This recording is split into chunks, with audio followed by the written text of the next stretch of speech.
Have you ever found yourself standing in front of the fridge, not even knowing why you opened it? Or finishing a whole bag of snacks before realizing you weren't actually hungry? What if I told you this isn't just about willpower? That, in reality, many of us have been conditioned to use food as comfort, as a way to deal with emotions. If you've been there, take a deep breath. You are not broken, and more importantly, you are not alone. Today, let's dive into emotional eating, what it really is, why it happens, and most importantly, how to break free from it without guilt. Emotional eating is eating without physical hunger, driven by emotions. It's a coping mechanism, but one that often leaves us feeling worse afterward. From an early age, many of us are taught to associate food with emotions. Think about it. How often do we see in movies and TV shows that heartbreak means ice cream, or stress means fast food?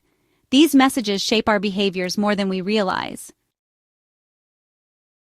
Stress, eating to self-soothe during overwhelming moments, restrictive dieting, deprivation leads to cravings and overeating, food as a reward. You were good? Here's a cookie. This wires our brains to associate food with comfort, disconnection between mind and body, ignoring our true hunger cues, boredom or loneliness, filling emotional voids with food. Have you ever finished eating and immediately felt regret? That moment when your stomach is uncomfortably full, but your emotions remain untouched. That's the tricky part of emotional eating. It promises comfort, but often delivers guilt and frustration. The cycle usually looks like this. A stressful moment triggers an urge to eat, food brings a temporary relief, guilt kicks in, we promise ourselves to do better next time, but the cycle repeats. Sound familiar? How do you know if you're eating emotionally? Here are some common signs. A sudden craving for food, unlike real hunger which builds gradually, eating past the point of fullness, feeling physically uncomfortable, feeling guilty or ashamed after eating, eating when feeling stressed, sad, anxious, or even happy.